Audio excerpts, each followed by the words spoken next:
Bharatiya Janata party के अध्यक्ष विजय गोयल जी,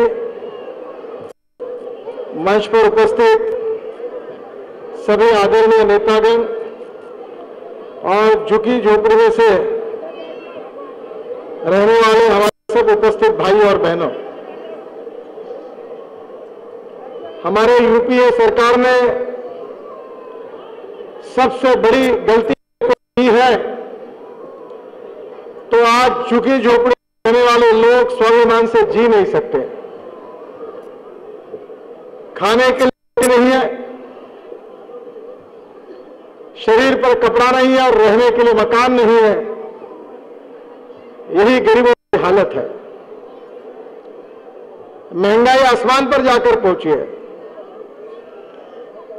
आप जरा एनडीए के समय अटल बिहारी वाजपेयी जब देश के प्रधानमंत्री थे, उस समय की बातों को याद करिए कि तेल का भाव कितना था, शक्कर का भाव कितना था, गेहूं का भाव कितना था, चावल का भाव कितना था।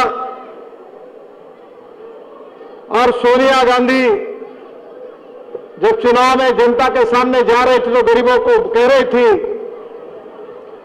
कि कांग्रेस अगर आएगी तो 100 दिन में महंगाई हम कम करेंगे। कांग्रेस का हाथ गरीबों के साथ। पर सोनिया जी, कांग्रेस का गरीबों के साथ नहीं है। कांग्रेस का हाथ गरीबों के जेब काटने का काम कर रहे, गरीबों को बर्बाद करने का काम इस कांग्रेस की सरकार ने किया है। बहनों और भाइयों, कांग्रेस ने गरीबी हटाओ की बात बार बार की है। जब पंडित जवाहरलाल नेहरू देश के प्रधानमंत्री थे तो उन्होंने यही बात कही थी कि हम देश में गरीबी को दूर करेंगे। इंदिरा जी आई, उन्होंने भी गरीबी हटाओ का नारा दिया, आप सब लोगों ने उनको साथ दिया। राजीव गांधी गरीबी हटाओ की बात करते रहे, सोनिया जी ने भी गरीबी हटाओ की बात की। अब नेहरू जी का पोता राहुल गांधी भी गरीबी हटाओ की बात कर रहा है। गरीबी ऐसे हट गई कि गरीबी पूरे बर्बाद हो गए, आज जी नहीं सकते, ऐसी हालत कांग्रेस वालों ने बनाई है। आप याद करिए उस इतिहास को। कभी गरीबी दूर करने के लिए 20 कलमी कार्यक्रमों की घोषणा हुई, कभी 5 कलमी कार्यक्रमों की घोषणा हुई, कभी झुग्गी झोपड़ियों को मकान देने की बात की गई, कभी बेरोजगारों को रोजगार देने की बात की गई।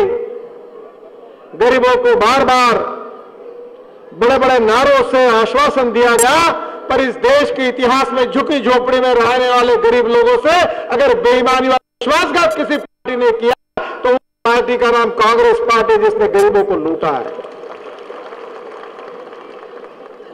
देश में लूट मची है और गरीब भूखा मर रहा है।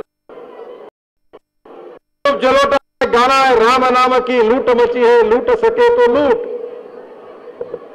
तो अब ये नया गाना कांग्रेस वाले कह रहे हैं कि सोनिया जी और मनमोहन सिंह के नाम की लूट मची है तो लूट, और जितना खाना है उतना खा ले, जितना लक्ष्मी दर्शन कर ले और देश को लूट ले। यही कार्यक्रम शुरू है। ये बैठे हुए नेता नहीं कह रहे, मैं नहीं कह रहा हूं। ये 2G स्पेक्ट्रम में कांग्रेसियों ने 1,75,000 करोड़ का घोटाला किया। ये CAG रिपोर्ट कर रही है इनके सरकार की। कोलगेट में 1,86,000 करोड़ रुपए खाए गए और शीला दीक्षित के नेतृत्व में कॉमनवेल्थ गेम में सरकार ने दिल्ली में लूट मचाई। दलितों का फंड भी खर्चा किया, जो शेड्यूल कास्ट के लिए रखा हुआ था वो फंड भी खा गए और पूरी तरह से उसमें भी कम से कम 75,000 करोड़ का घोटाला किया है। न जात पर न बात पर, सोनिया जी की बात पर खाओ खींचो, जितना लूटना उतना लूटो, यही कार्यक्रम चल रहा है। तो आपकी गरीबी कैसे दूर होगी? अगर इन पैसों का हिसाब किया जाएगा, अगर यही पैसा दिल्ली के गरीबों के लिए खर्चा होता तो दिल्ली में बसे हुए झुग्गी झोपड़ियों के सभी भाई और बहनों को सीमेंट कंक्रीट का मजबूत मकान मिलता और अच्छे मकान में आप रह सकते थे।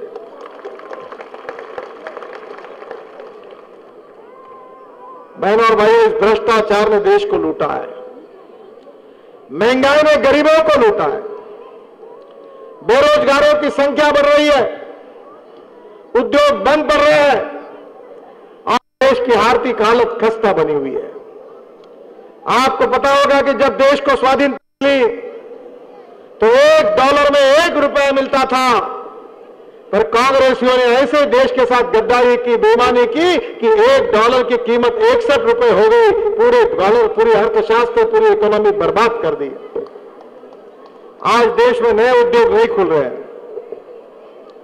मैं भारतीय जनता पार्टी से आपको वादा करता हूं, मैं मजदूरों में काम करता हूं।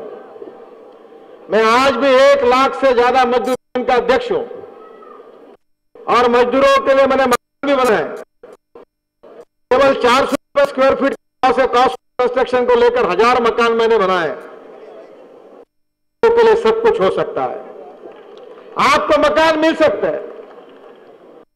और मैं विजय गोयल जी को अनुरोध करूंगा कि दिल्ली की मैनिफेस्टो में ये शीला दीक्षित जैसे झूठे वादे मत करिए, हम करके दिखाएंगे और दिल्ली में झुग्गी झोपड़ी में रहने वाले तमाम गरीब लोगों को सीमेंट कंक्रीट के पक्के मकान दिलाए के रहेंगे। ये मैं आपको कहने के लिए आया हूं। भारतीय जनता पार्टी देश से गरीबी दूर करना चाहती है।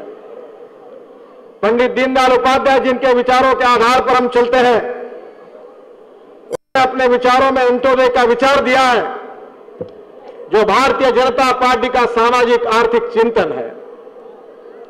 दीनदयाल उपाध्याय जी ने कहा है कि समाज के जो शोषित पीढ़ी दलित है, जिनके पास रहने के लिए मकान नहीं है, जिनके पास खाने के लिए रोटी नहीं है, जिनके शरीर पर कपड़ा नहीं है, ऐसे सभी लोगों को हम भगवान माने और हम उनकी निरंतर सेवा करते रहे।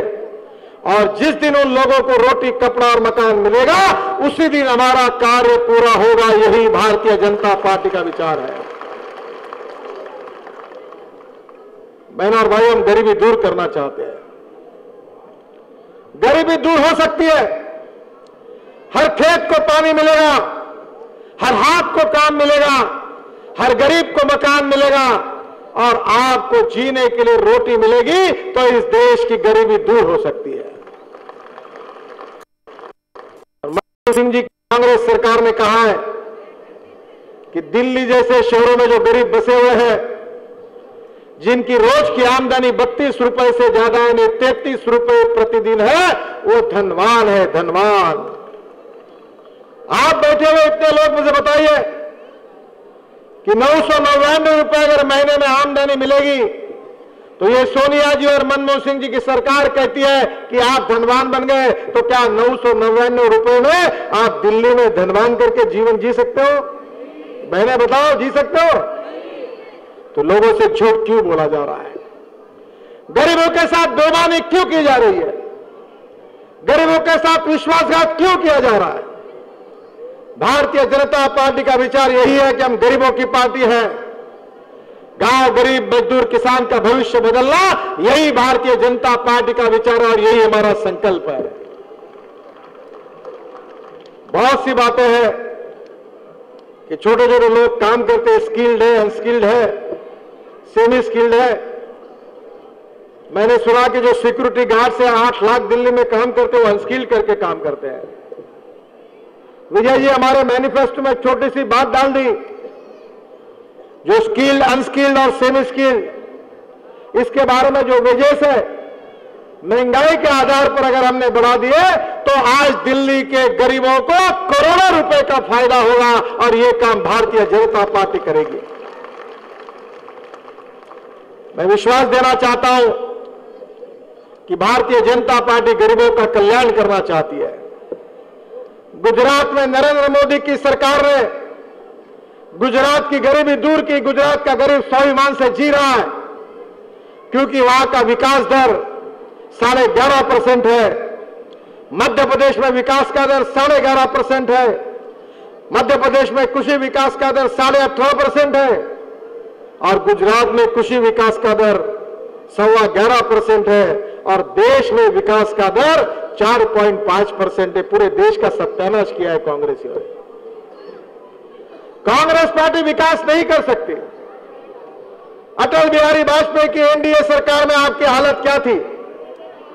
आज गुजरात में हमारी सरकार ने कैसा काम किया, मध्य प्रदेश में कैसा काम किया, और शीला दीक्षित के नेतृत्व में कांग्रेस की दिल्ली सरकार ने किस प्रकार का काम किया आपके सामने है। ये चुनाव ये किसी नेता के भविष्य का फैसला करने वाला चुनाव नहीं है। कौन मुख्यमंत्री बनेगा यह सवाल नहीं है, पर चुनाव के बाद दिल्ली का भविष्य, दिल्ली की तकदीर, दिल्ली के गरीबों के साथ न्याय, झुग्गी झोपड़ी में रहने वाले लोगों को मकान और रोटी और कपड़ा देने की ताकत कौन सी पार्टी में है, इसका भविष्य और भविष्य इस चुनाव में लगा हुआ है। और ये चुनाव शीला दीक्षित के भविष्य का चुनाव नहीं है, यहां बैठे हुए झुग्गी झोपड़ियों के जो गरीब लोग हैं उनके भविष्य का चुनाव है। मुझे बताया गया कि कांग्रेस वालों के पास बहुत पैसा है, 2G spectrum, Commonwealth game, Colgate, बहुत माल कमाया इन्होंने। ये लक्ष्मी के भक्त है, लक्ष्मी दर्शन के अलावा कुछ काम नहीं करते। एक एक मंत्री कह रहा है कि एक एक वोट के लिए लाख रुपए भी लग जाए तो वे खर्चा करेंगे, इस प्रकार की बातें हो रही है। खास लोग होंगे उनको मटन की पार्टी होगी, चिल्लर लोगों को और रस्सा मिलेगा, बाकी लोगों को थोड़ा बहुत मिलेगा। और ये गांधीवादी है, गांधीवादी है। गांधी का फोटो जिस नोट पर चिपका है वो नोट आपके पास 1000 रुपए की नोटें आएगी, झूठे आश्वासन दिए जाएंगे। कुछ लोगों को देशी का अवसर मिलेगा और बड़े लोगों को विदेशी का मौका मिलेगा। पर अपना वोट इस आधार पर मत दीजिए, क्योंकि चुनाव के समय आपको गुमराह करने के लिए सब नाटकबाजी और नौटंकी चलेगी, उस पर विश्वास मत रखिए। ये चुनाव आपके भविष्य का फैसला करने वाला चुनाव है। गरीबों का कल्याण करने का एक कार्यक्रम भारतीय जनता पार्टी ने तय किया है, और इसलिए दिल्ली की कांग्रेस सरकार को हटाकर आप जनता पार्टी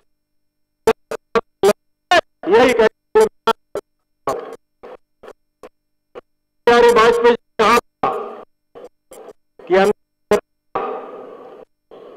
सूरज निकलेगा और कमल खिलेगा।